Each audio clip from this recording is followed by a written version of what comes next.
Grabando, Excelente.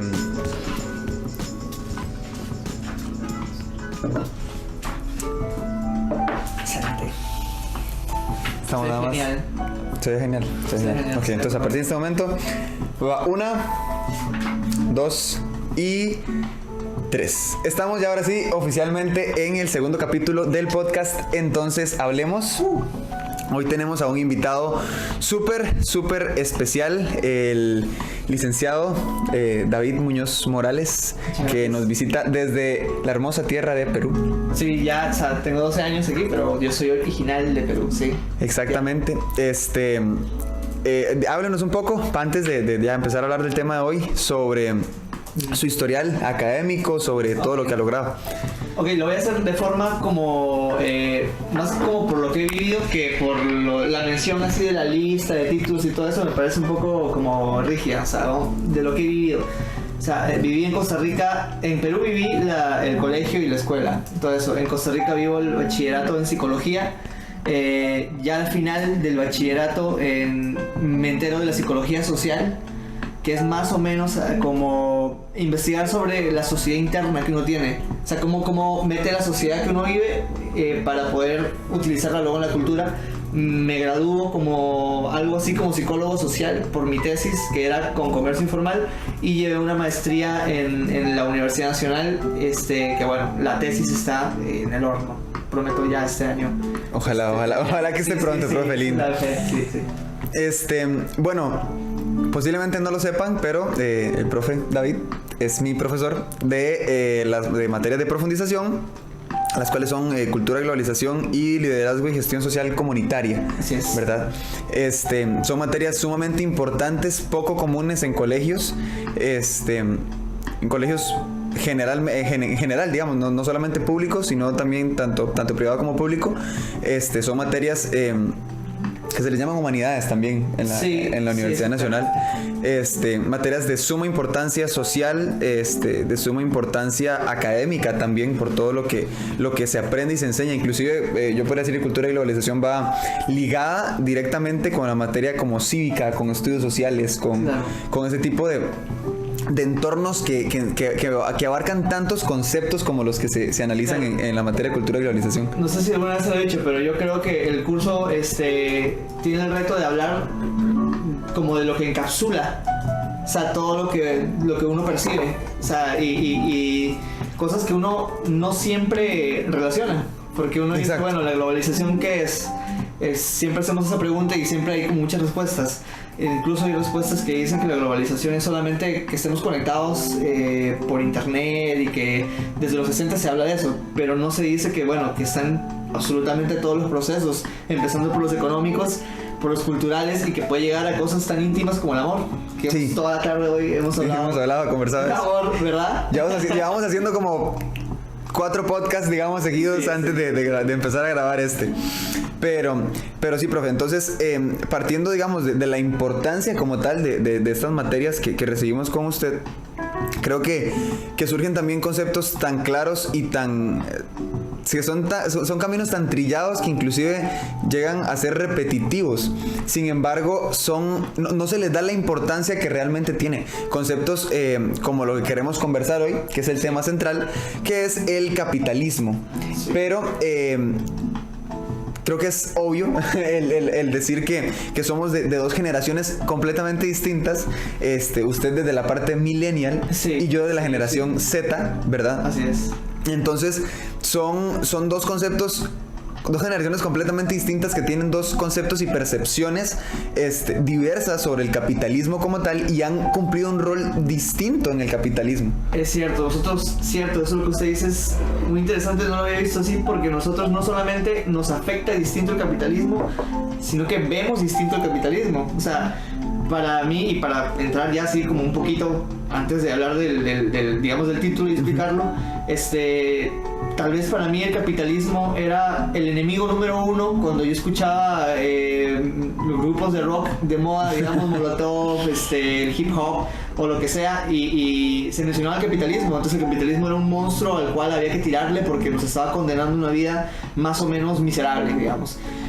Un poco usted me contará, digamos, cómo se entiende el capitalismo en general, digamos, en su generación, digamos, tal vez no sea la misma. Yo estoy casi seguro que no es la misma. Sí, no, jamás. Creo que lo ven un poco, o sea, su vivencia del capitalismo tiene otros colores, pero creo que por ahí siempre de un tono un poco trágico, digamos, por la presión que nos causa, digamos, eso que no sabemos cómo llamarle, pero que sabemos que está incrustado en el sistema económico.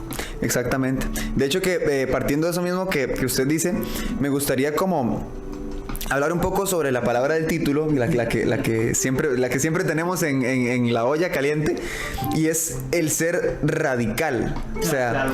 Entonces, ¿bajo qué concepto podemos vivir un capitalismo radical, o cómo vivió usted ese capitalismo radical, tal vez en un proceso que yo personalmente no viví, porque yo tal vez conscientemente estoy introducido en el capitalismo, pero de hace unos años atrás, precisamente. O sea, yo tal vez no viví conscientemente el capitalismo, a pesar de pertenecer a él y a ese mismo proceso, no lo viví hasta que tuve la capacidad de razonar y pensar críticamente sobre el sistema al que pertenezco. Pero usted tiene mucho más tiempo de vivirlo conscientemente, sí, y inclusive como fuerza de trabajo en el mismo capitalismo. Entonces, ¿cómo ha sido vivir ese capitalismo? ¿Cómo fue vivirlo desde su etapa, desde esa parte hasta el día de hoy? O sea, creo que mencionaste algo demasiado importante, que es que uno no es consciente de que vive en el capitalismo. O sea, uno le dice, ¿no? O sea, incluso la gente puede pensar que el capitalismo es una opción. Sí. O sea, que los gobiernos tienen la opción, como que marque con X. ¿Quieres ser capitalista o quieres ser socialista? Y no, o sea, el capitalismo es todo. O sea, a veces en la universidad, tal vez cuando hablen usted en Marcela, Catherine también le ha pasado, digamos, si uno menciona el capitalismo, por ahí alguien ya está como alerta de decir como, estos son de los que todo es capitalismo. O sea, todo lo relaciona con el capitalismo, que esto tiene que ver con el capitalismo, las mujeres tienen que ver con el capitalismo, el racismo tiene que ver. Bueno, lo cierto es, y creo que ya en otros podcasts que nosotros a veces vemos se ha dicho, o sea, sí, en realidad todo tiene que ver con el capitalismo. Todo tiene que ver con el capitalismo. Porque nos engloba, nos encapsula. Es imposible no pertenecer a él, digamos. Es un sistema que logró, que yo, como se lo comentaba ahora, el capitalismo logró agarrarse tanto, digamos, de la sociedad y poder implementarse tanto como un sistema económico, que ahora ya es casi imposible pensar en el momento en el que podamos salir de ese sistema capitalista. Exacto, y lo conversábamos. El fin del capitalismo sin fin, por ejemplo. ¿Qué significa eso? Eso significa que incluso la gente, desde hace mucho tiempo, digamos, tal vez desde después del derrumbe de la Unión Soviética, no estamos hablando de 1990, justamente yo nací en el año 1990, creo que yo cargo, digamos, y tal vez no me deja mentir también que es parte de mi generación, o sea, que nosotros ya vivimos una etapa donde decimos, más allá del capitalismo no hay nada. O sea, y tal vez nosotros ahora lo vemos más crítico, pero la gente a nuestro alrededor, o tal vez en lo coloquial uno dice, sí, o sea, pero todos esos sueños de vencer el capitalismo, de tener otra cosa llamada socialismo, o lo que sea que venga después de eso, es utopía. Sí. O sea, eso es un sueño, no sé. Entonces uno se da cuenta que el capitalismo está arraigado no solamente en la producción, sino está arraigado en la producción de nuestra conciencia. Completamente, o sea, no es solo un sistema al que pertenecemos físicamente, sino también mentalmente. Ya pensamos de forma capitalista. El capitalismo necesita anuencia. O sea, si por ahí decía un periodista peruano muy interesante que les recomiendo, que se llama César Hildebrand, decía, el capitalismo con críticos funciona a medias. O sea, si mucha gente critica el capitalismo, funciona a medias. Es un gran problema para el capitalismo tener gente pidiendo democracia, por ejemplo. Pidiendo cada vez más democracia. Y con hipercríticos no funciona. Simplemente erosiona o tiene demasiados problemas para avanzar, porque la gente se da cuenta más o menos, y ese es el miedo, que por ahí le estafan un poco. Completamente. Porque uno realmente se esfuerza. O sea, díganme si no, de cualquier estrato, desde los estratos más bajos de la economía hasta los más acomodados, no tocando la clase capitalista, porque yo entiendo la clase capitalista como los que dominan sectores de la producción mundial, se esfuerzan, creen en la meritocracia. O sea, usted ve gente realmente poniéndole bastante, que le vengan a decir que todo eso es una estrategia del capitalismo y que hasta pueden sacar plata de su propio esfuerzo, como lo que hablábamos, por ejemplo, de OnlyFans. Ya nos estamos metiendo ya en otro tema, pero exacto. es genial. Digamos, Pero es que parte de lo mismo. todo es capitalizable en el capitalismo, absolutamente todo. Entonces, ya, radical, digamos, para ir al título, es mala palabra. Completamente, y es un tabú completamente, digamos, que está prohibido hablar Exacto. de radicalismo, digamos. O que uno se considere soy radical, o sea, que uno diga, no, bueno, en este tema yo soy radical. Como lo decíamos inclusive en clases, que se decía, un grupo de radicales hicieron tal y tal cosa, entonces se le tiende a por decirlo así, a satanizar, digamos, el ser radical. Y aquí es Marce y K seguramente lo han vivido, las feministas radicales. Cuando se habla de feministas radicales, usted está pensando, no sé, Veámoslo desde los estereotipos. El que ahora el hombre mencione y hable de la mujer feminista, el estereotipo de mujer feminista, diciendo, sí, es que son las gordas de pelo pintado, que sí, entonces se le crea un estereotipo, digamos, a esa feminista radical. Claro, no les importa el analizar más o menos el discurso o las causas de que el movimiento haya tomado ciertos caminos, sino cómo se ven y lo desagradable que pueden ser para ellos, digamos. Lo mismo pasa con los marxistas, por ejemplo. Yo me asumo marxista. No voy a venir aquí a imponerle lo que yo creo a nadie, pero yo estoy convencido de que Marx es la teoría más acertada y científica para hablar sobre la realidad que vivimos. Pero bueno, los marxistas son considerados todavía radicales y cuando están derrotados se les considera utópicos, ¿no? Pero cuando comienzan a influenciar, digamos, y a poner a pensar a la gente, por ejemplo, en sindicatos o en colegios. O sea, cuidado. Yo a veces pensaba, hoy tuvimos una conferencia con Antonio Álvarez Pitaluga, cubano excelente, para mí yo lo considero un maestro. Catedrático y académico de los mejores de Latinoamérica. Exacto, y yo me puedo pensar, esa conferencia que lo hubieran dado en mi colegio en Lima, Perú, mi barrio, que marginado totalmente, o sea, mi barrio era considerado una cueva de delincuencia, de inseguridad, etcétera. O sea, a esos niños usted le ponía el tema del capitalismo, la historia, la independencia, etcétera.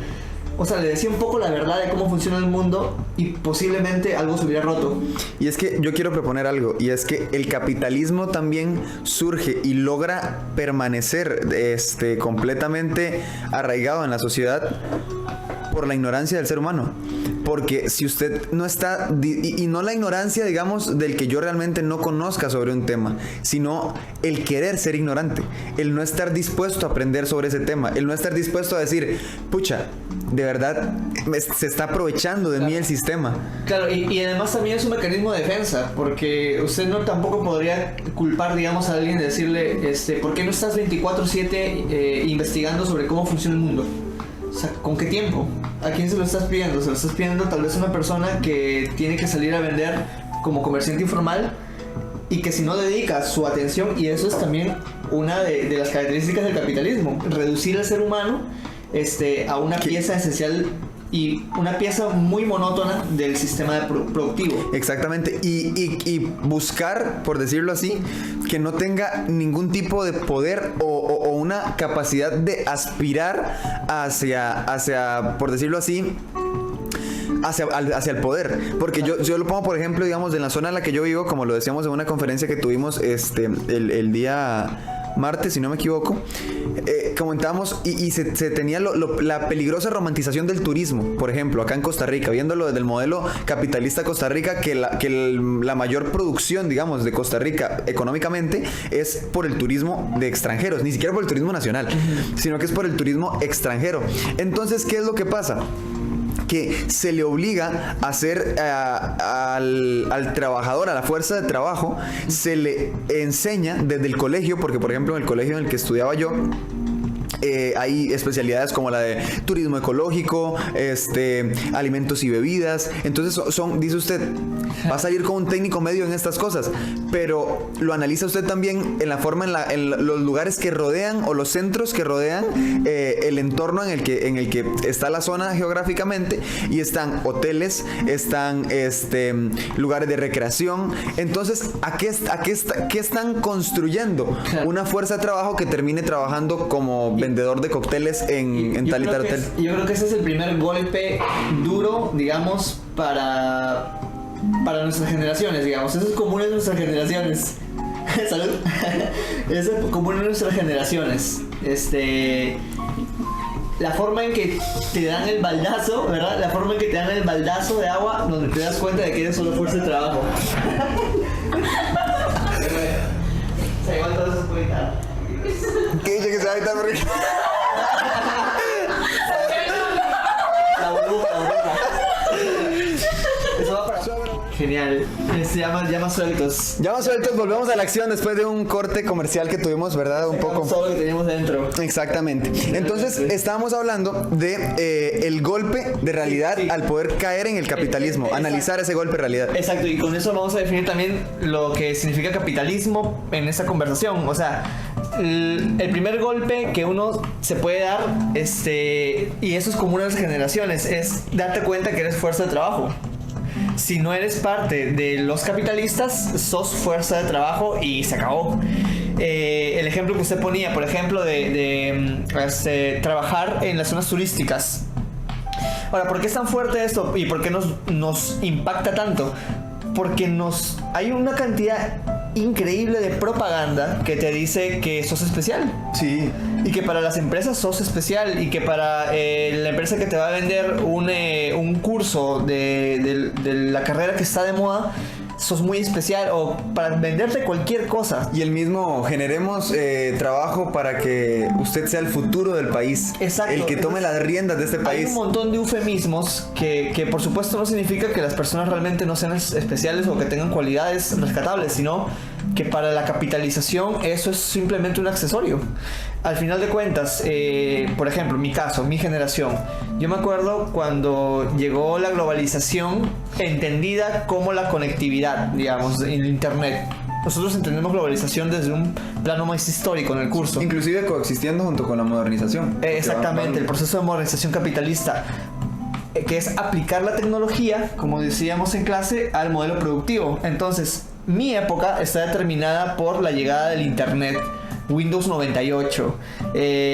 Mi mamá, me acuerdo que no sé de dónde sacó el dinero, digamos, trabajando día y noche, para pagarme un curso de operador de Windows 98. Y lo pagó, y era un curso carísimo, pero es real. O sea, el amor de las familias, el esfuerzo, el empeño que uno le pone, eso es real, eso es genuino, eso no tiene discusión. Pero si usted lo pone en perspectiva y analizando bajo el concepto del capitalismo, estás simplemente encareciendo tu fuerza de trabajo para que sea más comprable, para que puedas tener más oportunidades en el mercado de fuerza de trabajo. Porque inclusive se llega a pensar que el que esté más estudiado, el que tenga más posibilidades, poniéndolo desde el punto de vista más catedrático, el que tenga más doctorados, ese va a ser el que domine el sistema capitalista. Pero jamás, ese va a ser un dominado más del sistema capitalista, pero simplemente... Exacto, simplemente tiene su fuerza de trabajo más encarecida, o un poco... o logra aumentarle el valor a su fuerza de trabajo, pero sigue siendo fuerza de trabajo. No es cabeza del capitalismo. Exactamente, porque las cabezas ni las conocemos, realmente no tenemos certeza de quiénes son. Sabemos que son pequeños grupos de poder, como dice un autor, Chomsky, que se los recomiendo también. Él dice, bueno, ¿quién domina el mundo? Bueno, son pequeños grupos de poder concentrados en diferentes lugares del mundo, sobre todo en Estados Unidos, y representan poder financiero y diferentes tipos de capitales. Inclusive se puede también ver desde el punto de vista de pensar no solo quién domina el mundo, sino quién domina el mundo en el que yo vivo o en el que yo me desarrollo. Es mucho más crudo. Exacto, porque tal vez no el mundo lo dominan otro tipo de élites, tales como China, Estados Unidos, Rusia, que son las fuerzas élite del mundo, digamos. Pero mi mundo lo domina el gobierno de Costa Rica, por ejemplo. Yo le pertenezco a ese gobierno. Entonces, o al menos pertenezco al mandato que está ejerciendo ese gobierno sobre el país en el que vivo. Y muy posiblemente, casi seguro, que ese gobierno tiene tratos y digamos acuerdos ya hechos con la clase empresarial, que está en escala, es jerárquico. Entonces nuestro capitalismo local tiene los mismos mecanismos o los mecanismos generales que el capitalismo global. Sí, completamente. Entonces, tal vez a menor escala. Claro, a menor escala. Entonces, por eso hablamos de capitalismo de las generaciones. O sea, el primer baldazo que te llevas es saber que estás en un sistema en donde eres simplemente fuerza de trabajo. Eres parte de una maquinaria productiva y si tienes suerte, y eso es el problema central de las generaciones, puedes vender tu fuerza de trabajo. Es decir, la generación de mi abuelo tenía ciertamente más posibilidades de vender su fuerza de trabajo. Sí. En fábricas. Es más, podía juntarse con los otros compas de él para hacer sindicatos y decirle al capitalista, ok, o sea, usted está ganando un montón de plata con nuestra fuerza de trabajo, pero nosotros queremos más derechos y nos vamos a organizar. Inclusive conforme el capitalismo se moderniza, claro, se van cambiando las posibilidades de poder pertenecer y ser parte de ese sistema capitalista. Porque como lo decía usted, tal vez antes había más posibilidades de yo generar fuerza de trabajo yendo a sembrar cosas, trabajando, no sé, cualquier trabajo informal, digamos, si se le puede llamar así. Pero ahora es más complicado surgir así. Ahora hay que darle ese valor a la fuerza de trabajo. Entonces, el mismo capitalismo como sistema se va modernizando. Claro, y el problema es que la gente identifica modernización como algo 100% positivo. Jamás. O sea, y ese es un gran engaño porque lo que se moderniza es el sistema productivo. O sea, hay maquinaria mucho más eficiente. Incluso el mercado de consumo tiene nuevos productos más baratos. O sea, hoy día tenemos ordenadores, computadoras, smartphones. Y se moderniza todo, tanto en alimentos como tecnología, como en ropa, como en todo lo que es. Lo que no se nota es que eso significa que cada vez somos menos importantes para el sistema productivo como fuerza de trabajo. Entonces hay más desempleo. O sea, a mayor modernización casi siempre va a haber mayor desempleo. Porque el día que haya un robot que por, digamos, autonomía, eso que llaman autonomía en la robótica, poner los chips que lo hacen manualmente un montón de trabajadores en China, esos trabajadores no va a pasar que los capitalistas se van a reunir a decir ¿cómo hacemos para que no pierdan el trabajo? No, o sea, aquí lo que se trata es de abaratar costos de producción y toda esa masa laboral. Y es abaratar costos y crear riqueza, siempre. Porque son dos cosas esenciales del capitalismo. Eso también lo veía yo en el libro de ¿Para qué sirve la ética? De La Cortina.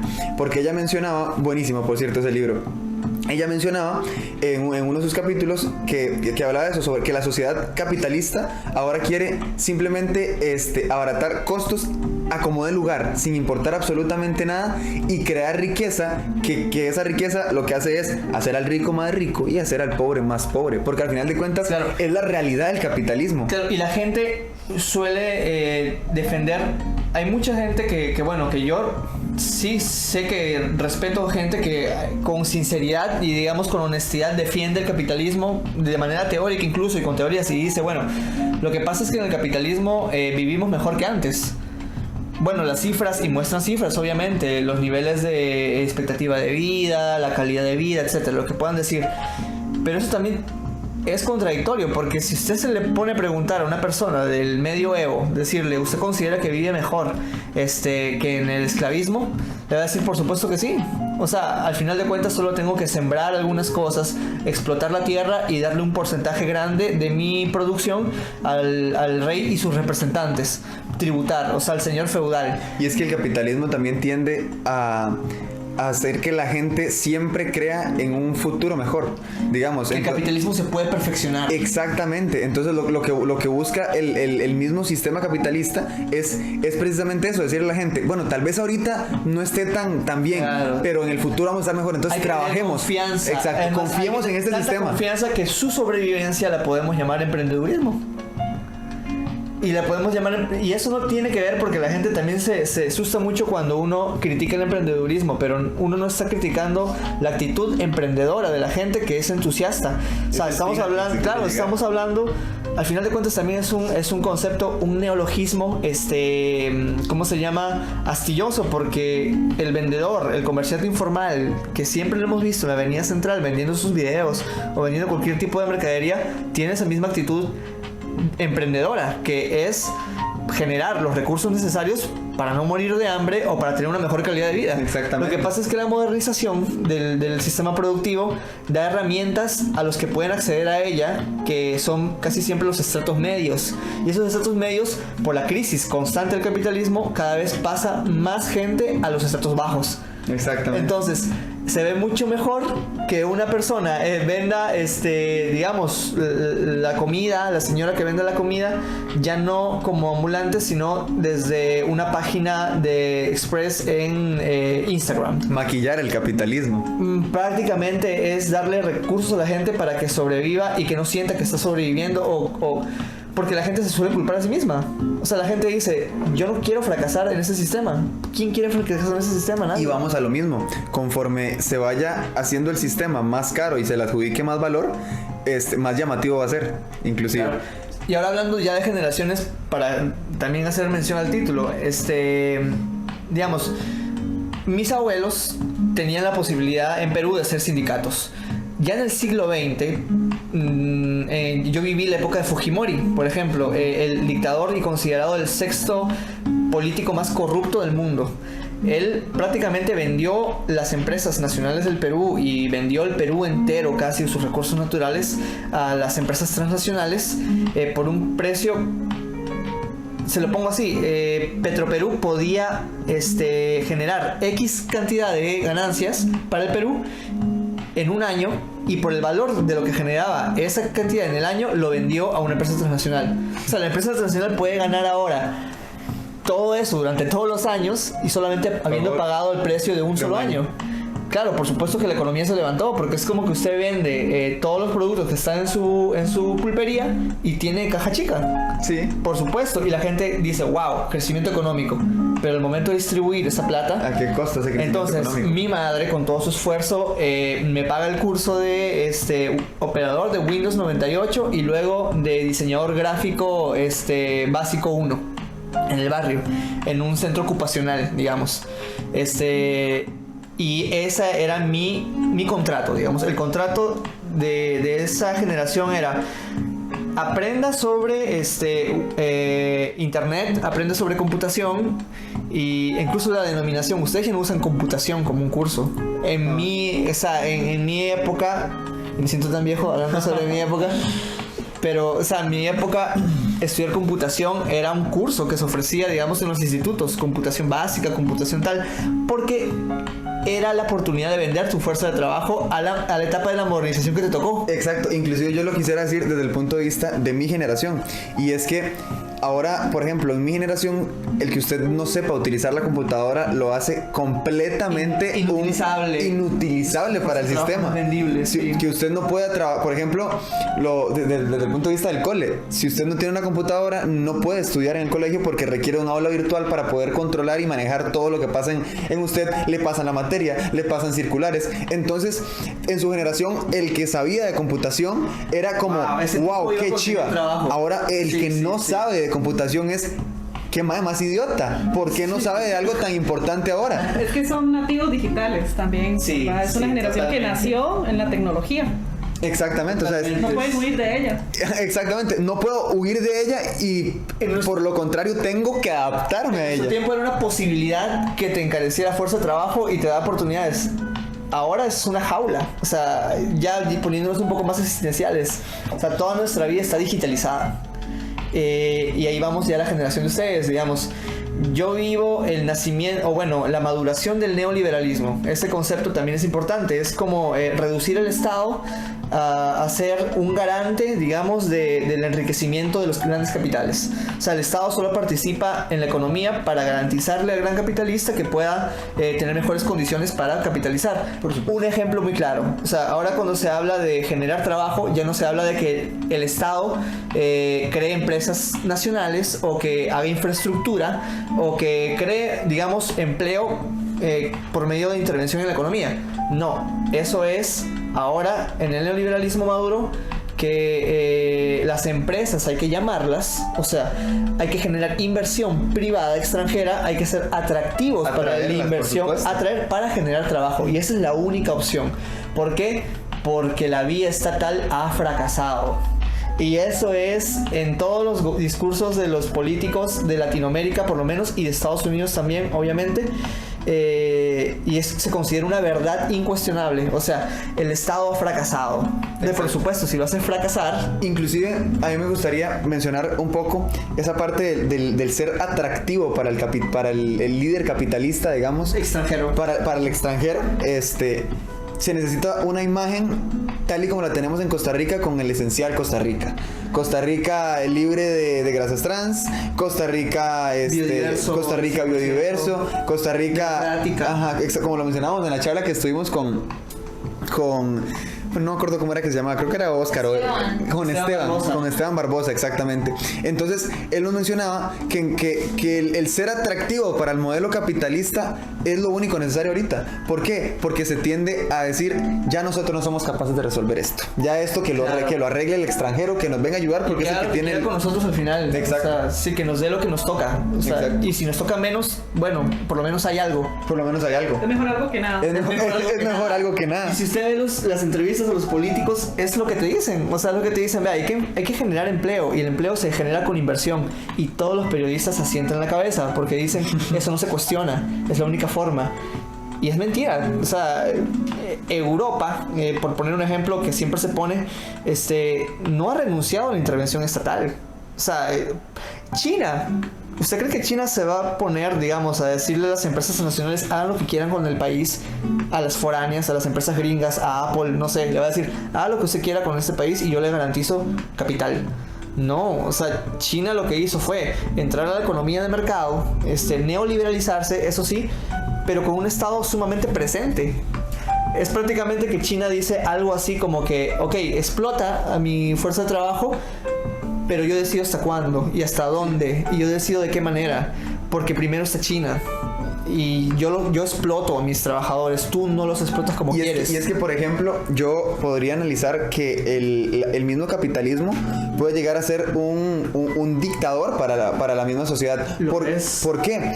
Porque, por ejemplo, viéndolo ahora desde el marco del bicentenario de la independencia de Centroamérica y de Costa Rica, que es el país en el que vivimos, el capitalismo obliga a Costa Rica a ser un país independiente políticamente, como se mencionaba ahora en la charla con Pitaluga, pero completamente dependiente económicamente. Entonces le pertenecemos, no tal vez por una firma de un acta de independencia, no le pertenecemos geográficamente a otras zonas. Sin embargo, dependemos económicamente al 100% del Banco Mundial, del Fondo Monetario Internacional, para poder subsistir como país. Exacto, y por ahí saldrán más de uno a decir que este podcast es globalizafóbico y que es le tiene una fobia al progreso y que somos unos primates que queremos volver a la edad de piedra, etcétera. Somos unos socialistas ahí, unos, ¿no? Pero en realidad ese es el primer golpe de realidad, o sea, darse cuenta que uno es fuerza de trabajo en el capitalismo y se acabó. Si usted no es de la clase política o de la clase empresarial, es solamente fuerza de trabajo. De la forma en que uno se entere de eso es que se define también cómo se vive en la generación. En mi generación se vivió como un shock tremendo el saber, por ejemplo, que la seguridad social, los contratos a largo plazo, los seguros, las garantías sociales, las anualidades, etcétera, todo eso que son el conjunto de derechos laborales, era un lujo conseguirlo. O sea, eso, el estado de bienestar había desaparecido y nos habían educado pensando en un estado de bienestar. Pero cuando fuimos a la realidad ya no había. No existía. No había empleo, había que aceptar las condiciones de la flexibilización laboral, que no es otra cosa que tratar al trabajador como te convenga. Eso es flexibilización laboral prácticamente. Y bueno, eso fue nuestra primera decepción. ¿Cómo se refleja eso? ¿Qué canciones escuchábamos? Smell Like Teen Spirit de Nirvana. Molotov. Con todas sus críticas y todo, o sea, Frijolero es una canción que puede parecer muy simple ahora, muy entretenida y todo, pero en ese momento Bush acababa de bombardear y de masacrar afganos e iraquíes por montones. O sea, estamos hablando de casi 1 millón de personas muertas. Bajo la excusa y no me quiero poner conspiranoico, pero digamos bajo la excusa de que Al Qaeda, que Osama Bin Laden había planificado el derrumbe de las Torres Gemelas en un atentado donde murieron casi 3.000 personas. Entonces les pagamos con la misma moneda. Exactamente, con la misma moneda, pero les matamos 1 millón de personas porque ustedes nos mataron 3.200. En el mundo porque los protegemos de los terroristas de Medio Oriente, porque Medio Oriente es terrorismo. Exacto. Entonces los protegemos ustedes de eso. Inclusive, y es que suena muy trillado porque mencionamos nosotros demasiado acá en el cole el hablar sobre la construcción social, pero es que es tan evidente en la sociedad de hoy en día de pensar en que vemos a una persona árabe y decimos, uy, cuidado porque tiene una bomba.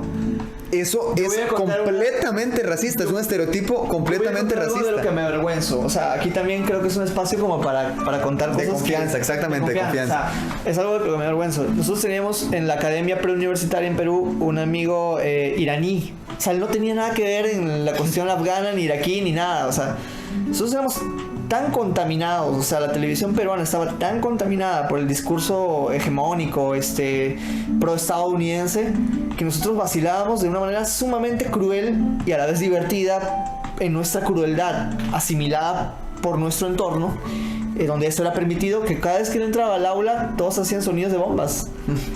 Y decían como, sí, así de fuerte, o sea, era como boom, boom, no sé qué, o decían que él tenía en los cuadernos Anthrax. O sea, les estoy diciendo que eran cosas, claro, o sea, uno siendo un chiquillo dice como, wow, qué genial, o sea, es una broma muy pesada, es una broma que tiene contexto, que tiene arraigado, pero ese tipo lloraba, o sea, ese brother estaba sumamente afectado porque prácticamente le estaba diciendo que él venía de un país donde solo hay terroristas. Y se traduce generación tras generación, porque por ejemplo, ya que estamos en confianza, yo lo voy a comentar también. Yo me acuerdo que en el 2019 hicimos un concurso de disfraces en el colegio, en el que yo estaba antes.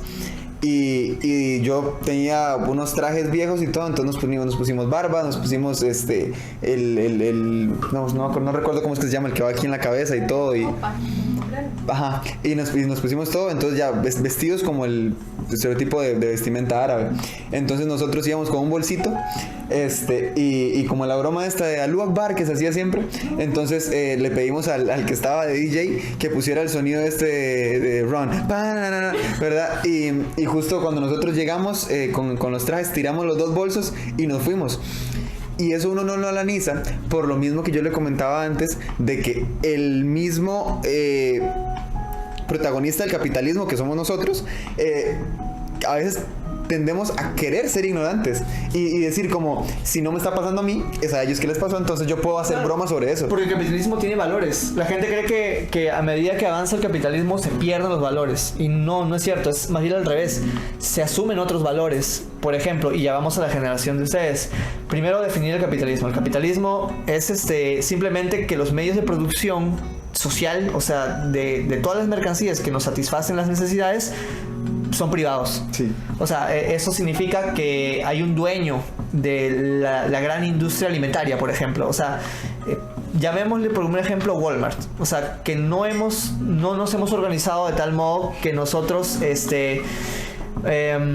suplimos las necesidades de África, de Asia, de igual manera, porque nuestra producción está destinada a satisfacer necesidades. No, nuestra producción está destinada a satisfacer las necesidades del mercado. Del mercado, completamente. Claro, entonces, al mismo tiempo, África es un país agroexportador, y es el país donde más hambre hay. Es una contradicción que refleja bien lo que es el capitalismo. No por decirle un capitalismo inmoral, que ciertamente lo es, sino porque su funcionamiento requiere de ese tipo de contradicciones. No puede existir sin ese tipo de contradicciones. El capitalismo es eso, los medios de producción son privados. Por eso hay tanta gente que dice, bueno, pero ya probamos el socialismo y fracasó. Bueno, ahí no estás hablando teóricamente. Exacto. Porque si en el capitalismo los medios de producción son privados, en el socialismo, o aquello que se quiere llamar comunismo, si alguna vez llega a existir, que para los marxistas ojalá que sí así sea, los medios de producción son colectivos. Eso no significa que te van a quitar tu casa. Si tú construiste tu casa con lo que generó tu trabajo, eso es tu propiedad privada. El comunismo no está en contra de la propiedad privada, está en contra de la propiedad privada transnacional y la propiedad privada capitalista, la gran propiedad privada. O sea, para el comunismo es muy irracional que estemos en la era de la nanotecnología, de la ingeniería biogenética, y al mismo tiempo tengamos grandes masas de personas tratando de sobrevivir con 100,000 colones al mes. Exacto, y es que hay algo sumamente complejo, y es que se romantiza de una forma sumamente grave al capitalismo, hasta el punto de pensar como, es que sí, todos formamos parte del sistema capitalista, pero ¿desde qué punto de vista o desde qué perspectiva estamos analizando el capitalismo como sistema hegemónico al que pertenecemos? Porque, por ejemplo, viéndolo desde el punto de vista de su generación en comparación a la mía, en su generación había gente que tenía que construir despertadores, gente que tenía que construir máquinas para poleas para poder hacer cosas, digamos. Sí. La industria se renovó completamente hasta el punto de que nosotros decimos, sí, es que todos hemos tenido que pasar por un proceso de modernización. ¿Cuántos no han muerto de hambre por ese mismo proceso de modernización? Porque el que trabajaba antes construyendo un despertador y el que trabajaba antes imprimiendo calendarios se quedó sin trabajo. ¿Por qué? Porque el teléfono celular llegó a cambiar todo completamente. ¿Cuántos proyectos de vida se arruinaron masivamente por eso? Y además, algo que también se pierde de vista es que la gente nunca se queda quieta. O sea, la gente piensa que tal vez que el capitalismo es tan soberano, tan absoluto, que la gente no hace nada para combatirlo. Y mentira. O sea, lo que más ha habido y lo que mueve el mundo es la gente resistiéndose al capitalismo. Porque si no, no sería necesario, digamos, algo como Tlatelolco, lo que pasó en México en el 68, que prácticamente fue un gobierno masacrando a los estudiantes por montones, matándolos desde el aire y desde tierra con armas militares porque querían más democracia. Exacto. Inclusive se podría comparar con todo el asunto del gobierno de Salvador Allende en Chile. Va completamente, o sea, no suceden simultáneamente, sin embargo, son la misma historia. O sea, es un pueblo luchando por oponerse a un sistema comunista socialista, que era lo que proponía Salvador Allende, y llegando a someter a una población, a obligarla a pertenecer al sistema capitalista, mandado ¿por quién? Por un dictador. Entonces, figuras como Pinochet, digamos, llegan a representar a ese misma, a la misma, a lo que se trata, que es en la sociedad, digamos, de imponer el capitalismo. Claro. Entonces, eliminando no solo, porque es que muchas veces se analiza el capitalismo como algo muy político, como algo de la muy puerta para afuera, o sea, en mi casa no entra. Exacto, muy como eso lo hablan los políticos, los intelectuales, pero es que no, o sea, el capitalismo abarca inclusive la música. No por casualidad es que matan a Víctor Jara en el tiempo de Salvador Allende. No es casualidad que matara a Víctor Jara. ¿Por qué? Porque el que la misma sociedad quiera darse cuenta a los demás de lo mal que está ese sistema capitalista, hace que el mismo capitalismo y sus líderes digan, nos está afectando, claro. Este hipercrítico nos está afectando. Claro. Y ahora voy ya a las generaciones de manera con la música, que digo, usted es músico, yo también, o sea, y yo soy músico, o sea, sí frustrado, sin ser muy dramático, pero digamos, o sea, yo amo la música y siempre he entendido como eso, como algo demasiado esencial, digamos.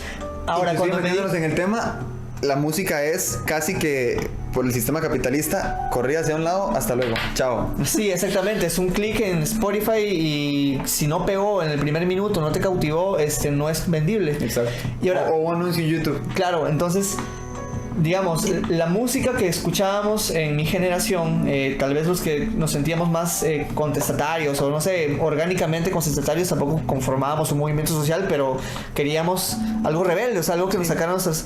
Bueno, por ahí estaba, como se llama, canciones que hablaban de que estábamos muy enojados porque nos habíamos dado cuenta de que lo que nos vendían como futuro era muy difícil de alcanzar. Y queríamos romper algo, ¿no? Y por ahí los más informados se daban cuenta de lo que pasaba con los presidentes, digamos. O sea, ahora todo el mundo se rasga las vestiduras con Chávez, digamos. Pero algo que dice Rafael Correa, expresidente de Ecuador, que creo que es muy cierto, es preguntarse ¿qué era Venezuela antes de Chávez? Ok, toda la crítica que puede haber sobre Chávez, eso es tema para otro podcast. Pero ¿qué era Venezuela antes de Chávez? Era un montón de gente, en desigualdad, y poca gente, digamos, dominando el comercio del petróleo, con mansiones en Miami, y que por ahí chorreaba más dinero, y que, bueno, el capitalismo también genera bloqueos. O sea, ahí está el ejemplo de Cuba, aunque le quieran llamar embargo, funcionalmente es un bloqueo. Lo propio en Venezuela de otras formas. Bueno, la cosa es que nosotros estábamos viviendo un momento álgido. El neoliberalismo se había experimentado con Allende, la muerte de Allende, el asesinato de Allende, el Pinochet llega, el experimento chileno. Luego viene Perú en los 90 con Fujimori, etcétera, y se va en cadena. Fueron como muchas cadenas Centroamérica de dictaduras. tiene otra dimensión interesantísima también, el Plan Cóndor, etcétera. Y bueno, nosotros somos hijos de eso, sin saberlo a veces. Estamos enojados. Lo que yo noto en la generación de usted, digamos, si usted tiene que corregirme porque yo no sé mucho, pero lo noto desde afuera, y usted también, es que más que enojo, no sé qué será. O sea, creo que es decepción pura, o sea, porque yo siento que es desesperanza, al fin y al cabo. Sí, eso no quería decirlo, pero sí. Porque, ¿qué es lo que pasa? Que yo siento que en su generación se pensaba mucho en el futuro, y en que el futuro, bueno, ahorita estamos mal, rompámoslo todo ahorita, pero en el futuro hagamos esto para un futuro mejor. Pero, pucha, usted lo analiza ahorita, y qué futuro estoy analizando yo en mi vida. Porque usted tal vez ya vivió demasiado con 31 años. Yo tengo 16 y no he vivido ni la mitad de las cosas que ha vivido usted. Y en la misma sociedad y el mismo mundo y el mismo ambiente me dicen, usted no va a llegar hasta 2050.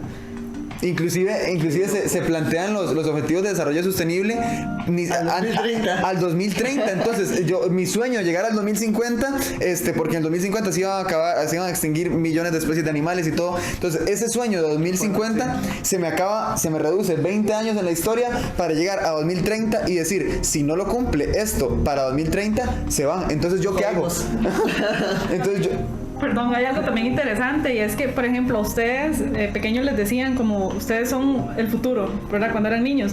Pero esas personas son adultos que también cuando eran niños les decían, es que ustedes son el futuro. Y ya están en el futuro, ya son adultos, pero tampoco están haciendo nada, ¿verdad? Exactamente. Entonces, ¿cómo se nos mete en la cabeza ustedes son los niños, ustedes son el futuro de nuestro país? ¿Y qué es lo que pasa con esta generación? Que yo creo que se descubre algo que nunca se le había dicho. Ustedes son el presente. Ajá. Entonces antes se hablaba mucho, ustedes son el futuro, pero al no haber más futuro que ver, trate de hacer algo en el presente urgente, porque si no, el mundo que millones de años se encargaron, millones de años de sistemas, de guerras, de personas, de líderes, de dictadores, de héroes, de todo eso, ya en este momento no importa nada, sálvese quien pueda y únanse, porque ustedes son el presente del mundo que tiene que salvar el mundo. Poniéndonos como que todo el peso, digamos, que ellos tenían que hacer, digamos. Exacto. A nosotros nos están diciendo, ustedes tienen que hacer lo que no hicimos nosotros para salvar el mundo ya. Claro. Arreglen lo que no hicimos. Exacto. En nuestro presente. Claro. Y ahora me pongo a pensar que es tan duro porque, nosotros, digamos, desde esta generación de que los que se le llama intelectuales, que no es otra cosa, gente que tiene tiempo para leer, que es un privilegio, digamos, trabajar como docente. Y pensar. Y en estas instituciones, digamos, es un privilegio tener tiempo para eso. Criticamos mucho las generaciones de ustedes a sus movimientos sociales porque decimos, son muy superficiales, o sea, son muy instantáneos, o sea, casi que los movimientos han nacido en la web, o sea, han nacido en Instagram, digamos, Black Lives Matter, el feminismo del siglo XXI, etcétera. Pero no nos damos cuenta de lo que ustedes están diciendo, o sea, ustedes es la generación que les tocó batallar contra un capitalismo que se disfraza mucho mejor, que se ve absoluto, que nadie cuestiona tan fuerte como antes y que tiene muchos mecanismos y tiene ya la hegemonía lograda. O sea, ustedes se enfrentan al mismo monstruo, pero con otras caretas, con otros recursos. Evolucionado, completamente. Es un monstruo completamente evolucionado y... es complicado decirlo, pero es un monstruo casi imparable. Claro, ese tipo de capitalismo. Tiene que decir, esto es lo que se puede hacer, y la historia demuestra que en este momento del siglo XXI, esto es lo que las juventudes están tratando de hacer con esa propiedad de autoemancipación que están todos. Exacto. Porque nadie quiere dejarse dominar. Y nos estamos teniendo que hacer más independientes mucho más temprano que otras generaciones. Eso siento yo en mi generación. O sea, que estamos en la obligación de volvernos más independientes a temprana edad. ¿Por qué? Porque ese tiempo del que tanto se hablaba, ese futuro del que tanto se hablaba, ya no está. Entonces, siento yo que hay una cierta exclusión hacia la generación Z, digamos, así se le llama, que es a la que pertenecemos. Hay cierta exclusión porque dicen, ay, sí, es que son los que pasan grabando TikToks, son los que pasan metidos en juegos como Free Fire, damos promoción de una vez, son los que pasan, muchas veces dicen los sensibles, la generación de cristal, la generación de cristal que se ofende por todo, pero es que es la generación que se está dando cuenta de las cosas que están mal, y a nadie le gusta que le digan que está mal en la cara, jamás. Ahora yo diría también, lo hemos conversado con Katherine, yo sí creo que son una generación mucho más susceptible y sensible, sí, pero yo no creo que eso sea todo el análisis. Eso es apenas lo que se ve, esa es la punta del iceberg.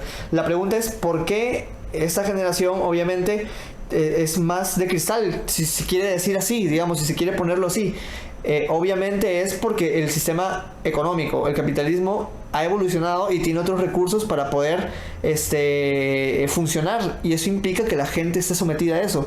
Entonces, digamos, ok, sí, bien, la generación de cristal, pero al mismo tiempo esa generación ha tenido algunos resultados que en el siglo XX no hubiéramos podido tener. Por ejemplo, en Perú, el último levantamiento masivo que hubo fue en noviembre del 2020, en plena pandemia. La gente se organizó por TikTok.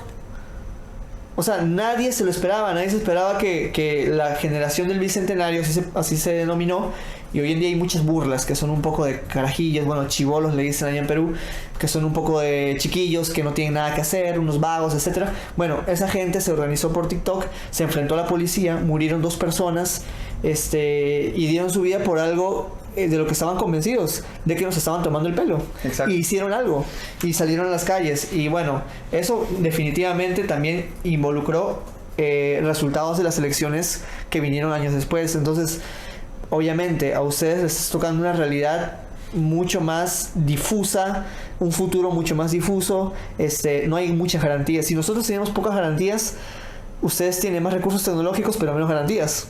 Y también siento yo que estamos como generación condenados, y creo que es algo de lo que va a costar mucho salir, digamos, o al menos poder educar a la población en ese ámbito, y es que estamos condenados a un peligrosísimo adultocentrismo, y ese adultocentrismo lo que logra es proponer la imagen del adulto por encima del joven, porque el joven es idiota, el joven es tonto, y lo que razona es tonto. ¿Por qué? Porque no tiene un título que le adjudique ese valor a sus pensamientos. Entonces, tal vez yo tengo la capacidad de pensar como pensó Descartes inclusive, pero como yo no tengo los estudios ni la experiencia para poder decir eso, lo que yo digo son idiotes. Es algo revolucionario que no le pongamos atención. Entonces, entonces para el sistema, ese famoso sistema, el tabú de llamar al sistema como tal, o incluso se le llama así es la vida. Así es la vida, exacto. Y la vida no es así. La vida es menos la vida, todo menos la vida. Exacto. Entonces estamos condenados a eso, y no tenemos solo que luchar contra el inminente cambio climático y la inminente destrucción del planeta Tierra, sino que tenemos que luchar contra una discriminación total hacia nuestra generación. Y es que, ¿qué es lo que pasa? Que muchas veces creemos que el liderazgo que debe haber en la juventud está muy muy dañado, y nadie quiere tomar la batuta de decir, bueno, yo puedo ser un líder. Entonces, ¿cómo hago yo para liderar de que todos botemos la basura en su lugar, de que todos logremos eliminar el machismo o los micromachismos del aula, digamos, por ejemplo? Entonces, ¿qué es lo que pasa? Que no hay un liderazgo. Entonces hay tanta esperanza en nuestra generación, pero tanta desconfianza también. ¿Por qué? Porque no se puede tapar el dedo con un sol, diría un famoso aquí de Guanacaste. No se puede tapar el sol con un dedo, como se dice popularmente. ¿Por qué? Porque si bien es cierto que tenemos muchas herramientas para poder surgir y darle un cambio a la sociedad de hoy en día, hemos cometido muchos errores y se han presentado cosas que dicen, ¿por qué hacemos esto? ¿Y por qué? Si tienen tanta esperanza en nosotros, hacemos tantas idioteces. Como por ejemplo, perder el tiempo haciendo bromas en TikTok sobre cómo botar alimento de perro y haciéndole una broma a mi novia, digamos, o a mi mamá. O sobre cómo grabar un video haciéndole una broma sobre una entrevista. Entonces hay como lo dice usted, una extremización de la banalidad que dice, es que esta gente no es seria. Entonces nosotros mismos tenemos tanta responsabilidad que llegar a la banalidad, digamos, y a la parte cómica de la vida, la tenemos casi que prohibida. Es como, no se diviertan, claro, no tienen la oportunidad de divertirse, trabajen por mejorar el mundo. Claro, o sea, yo nunca fui, o sea, sí, en un tiempo fui muy ligado al psicoanálisis, luego el marxismo me eliminó toda simpatía por el psicoanálisis. Bueno, ya es tema para otra cosa, pero hay un mecanismo que el psicoanálisis que me parece muy interesante, que es la sublimación, o sea, cómo la gente expresa por otros mecanismos lo que sufre en la realidad. Entonces, obviamente el TikTok es una manifestación, es un fenómeno, o sea, la gente realmente necesita cosas para entretenerse más, que le distraigan más, que las hagan sentirse apreciados, digamos, que puedan ser ellos mismos los que hacen el performance y que sean ellos mismos la estrella, digamos, de ese momento, o la posibilidad de significar algo más que ser solamente fuerza de trabajo poco contratable, digamos, en un sistema modernizado. Ahora, entre las críticas, sí hay críticas, por supuesto. Yo tengo muchas críticas a su generación cuando conforma sobre todo movimientos que abandonan y bueno, con sus honrosas excepciones, abandonan la lucha anticapitalista muy fácil. Demasiado. Es muy fácil, pero tampoco se puede culpar al 100% porque ya hemos dicho que el capitalismo se disfraza sumamente bien y es sumamente absoluto y tiene muchos mecanismos en esta generación. Y ahora que también conversábamos esto con Catherine, eso se refleja, digamos, en algo tan que puede parecer tan banal como el reggaetón. Exacto. O sea, completamente. El reggaetón que yo escuchaba no es el mismo reggaetón que ustedes escuchan, no es la misma temática, puede ser los mismos sonidos, incluso eso se ha modernizado también, pero el reggaetón que yo escuchaba era un reggaetón disruptivo, grosero, vulgar si se quiere, inclusive de guerras entre pandillas. Exactamente, mucha belicidad, digamos, y por ahí se filtraba también crítica al sistema. Bueno, Teo Calderón, etcétera. Y por ahí ya nace el Vico C, inclusive. Vico C, bueno, que Vico C no es reggaetonero, hace reggaetón, pero él es del movimiento hip hop. Pero bueno, esos enlaces, o sea, Residente utiliza el reggaetón al principio para generar un poco digamos, de audiencia, y luego ya tira su mensaje. De hecho, en una exposición que hacía yo hace como 2 semanas, yo decía que el más reciente ejemplo que tenemos nosotros de una figura como la de Víctor Jara de crítica social es Residente. ¿Y claro, qué es lo que pasa? Que se tiene que adaptar al mismo modelo de sistema. Muchos se ofenderían de esa comparación, o sea, mi generación, o tal vez la generación pasada mía, diría, ¿qué está diciendo ese tipo comparando a un rapero con Víctor Jara? Bueno, eso también es falta de análisis, porque si uno lo pone en contexto, hacen lo mismo. El que está llevando un mensaje a partir de un contexto y le está diciendo, vean, dentro de tanta meneadera de glúteos, escuchen Latinoamérica. O sea, escuchen un poco de lo que sucedió, de dónde vienen. Exacto, en medio de todo el perreo, escuchen también eso. Escuchen también Guerra, por ejemplo. Escuchen Adentro, que habla sobre la realidad de Latinoamérica.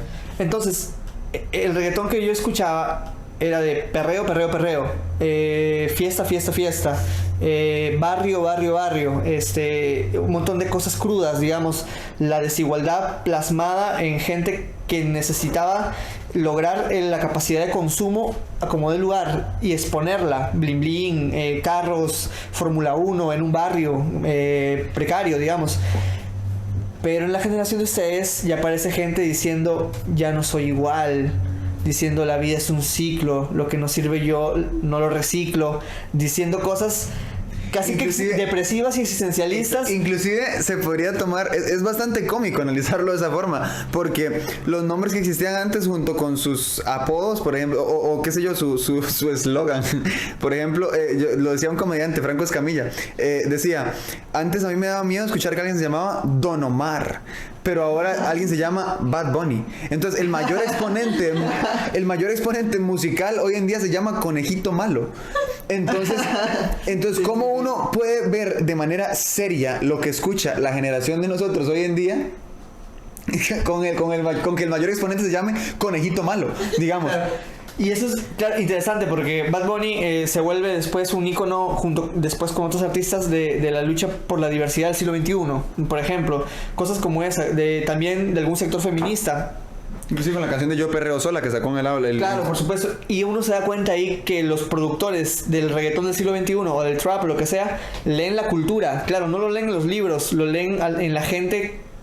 que cómo se siente emocionalmente, digamos, cómo expresa su emocionalidad, qué quiere escuchar. La gente ya no quiere saber digamos, de pandilla, de lo colectivo, de enfrentarse a un sistema, sino de sobrevivir al sistema.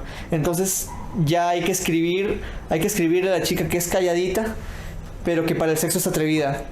O sea, esa chica que digamos que está en la universidad, que no sabe qué va a pasar con su vida, que no sabe si la va a pegar, que por ahí puede encontrar algo de refugio en ser la novia del dealer que mueve dinero en el barrio. O sea, todo eso no se siente el productor, digamos, de trap o reggaetón a decir, utilicemos la teoría marxista, utilicemos Foucault o los posmodernos, lo que sea. Porque el productor al final de cuentas lo que quiere es... El productor, al ser un líder capitalista, digamos que solo quiere generar capital, lo que le interesa es la parte económica. Que la gente le dé like en YouTube, que lo ponga en Spotify, lo que sea. Pero es tan fuerte esa interpretación de la cultura que les hace ganar millones, porque la gente realmente se siente identificada. Los loops que usan hoy en día son loops depresivos, ambientales. En cambio, en el finales del siglo XX y el 2000, cuando nace el reggaetón, eran loops o pistas sumamente fuertes. Y el tumpa al mil, digamos. Y es que yo siento que ha pasado algo sumamente grave con la generación de nosotros respecto a la música de su generación. Y es que, ¿qué pasa? Que ahora existen demasiados cantantes y surgieron demasiados artistas hacer cosas completamente extrañas, diversas, en la medida de lo posible, digamos, exóticas, algo que nunca se había escuchado, y antes habían muchos menos. Pero ¿qué es lo que pasa? Que ahora se puede cantar y se puede hacer arte, y recalco las comillas al máximo, de cualquier forma, de lo que usted quiera hablar, de cualquier estupidez que usted quiera hablar. Por ejemplo, del banal sentimiento de decir, mira qué muchacha más atrevida, J Balvin, yo pedí un trago y ella la botella y abusa siempre que estoy con ella. Entonces, como del pensamiento más banal que usted tiene en su cabeza, mira, yo pienso esto, vamos a hacer una canción. Claro, porque también es en el día a día, digamos, esa fuerza de trabajo que hoy en día no tiene muchas esperanzas sobre el futuro, lo que le hace sentir bien es poder ir a la discoteca o al lugar donde se encuentran, o la fiesta, para poder consumir sustancias, desde alcohol hasta drogas, encontrarse con esa chica, digamos, la chica con ese chico, en esas circunstancias, y eso es lo que te da un poco de sentido a la vida. Estás disfrutando, por lo menos, siendo fuerza de trabajo, sin muchas esperanzas, pero estás disfrutando de ese modo, y hay mecanismos para lograrlo. Entonces, representar eso en una canción va a jalar gente, porque todos están sintiendo algo parecido. Y bueno, y hay que ir como tirando el cierre. Lo que yo podría decir como de final sería como nuestra generación creo que tiene que eliminar el adultocentrismo y darse cuenta, por ejemplo, que teorías tan fuertes como el marxismo te rejuvenecen, porque te vuelven esencialmente rebelde, o sea, antisistémico. Y esa no es mala palabra. Ser radical no es mala palabra, porque si tu realidad es radical, la forma más natural de reaccionar a ella es con un pensamiento igual de radical. Si el capitalismo es tan radical, debemos ser radicales nosotros también. Por supuesto. Y está bien, en una canción que, bueno, a mí también me gusta jugar de rapero a veces. Y yo digo, como, o sea, en una de las canciones, compramos sus productos, está bien, pero no somos idiotas. O sea, jugamos el mismo juego porque no tenemos de otra. Y ese es el mensaje, o sea, no está mal ser radical, no está mal pensar antisistémicamente, por más que te critiquen y te digan que eres globalización fóbico o que tú tienes fobia al progreso, al capitalismo. No, es ver las cosas realmente como son y atreverse a compartir ese conocimiento con las nuevas generaciones e instruirlos en lo que pueden leer, en lo que pueden ver. Y creo que lo que tenemos que aprender de las generaciones mías, de las suyas, es eso. Y ustedes creo que deberían, como generación, proponerse ser más anticapitalistas. No creerle a todos los que le dicen el capitalismo ya ganó y ya venció. O sea, no tiene por qué creerles. Vayan a los libros, vayan a lo que ya se ha dicho y a lo que ya se ha escrito, y poder alimentar esa rebeldía que está en todos y que tal vez está un poco apagada por las circunstancias. Hay una pandemia, por Dios, pero no dejarse, porque al final de cuentas nunca van a poder dejarse al 100%. Eso vive en nosotros. Exactamente. Yo creo que también parte de lo que ha hecho nuestra generación mal es confundir la libertad, digamos, y aprovecharse de la libertad como tal, digamos. Y por decirlo así, yo siento que nuestra generación, por ejemplo, lo veo yo con hace poco que pasó lo de la antorcha. Veníamos nosotros, yo venía hacia casa, Nicoya, y a pesar de que se dijo que no se iba a hacer ninguna actividad de antorcha, habían, podría calcular yo, unas 5,000 personas en todo el trayecto que pasamos desde Liberia hasta llegar a Santa Cruz, digamos. ¿Y quiénes eran? Gente de mi edad. Entonces, ¿cómo va a confiar y sin mascarillas y sin nada, digamos, completamente antiempático, digamos, respecto a la situación que está viviendo nuestro país? Y con eso quisiera dar el mensaje final. Y es que todos tenemos muchísima responsabilidad. Y si bien es cierto que nosotros tenemos muchísima de esa responsabilidad, ustedes también. Y actualmente cada uno de nosotros tiene cierta responsabilidad, y no cierta, sino extrema responsabilidad de poder cambiar el rumbo de lo que está sucediendo actualmente.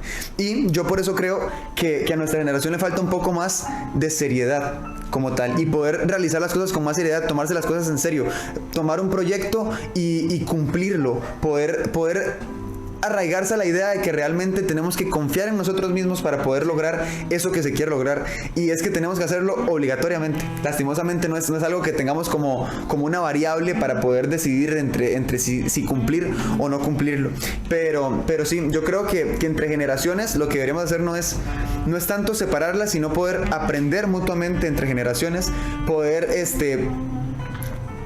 aprovecharnos de esa coexistencia que tenemos como generaciones hoy en día en el mundo, y luchar contra esos modelos capitalistas que simplemente logran denigrar al ser humano hoy en día, y lo han hecho alrededor de toda la historia de la humanidad.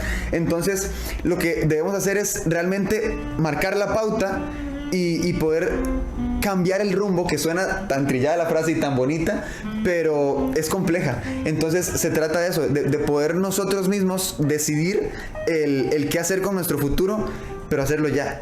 Entonces se trata de eso mismo, y como lo decía usted, ser radical no es una mala palabra. Ser radical hoy en día debería ser una opción, y debería ser a lo que todos aspiremos, porque al final de cuentas el ser radical va a lograr que podamos creer en nosotros mismos y creer en lo que estamos haciendo por la sociedad.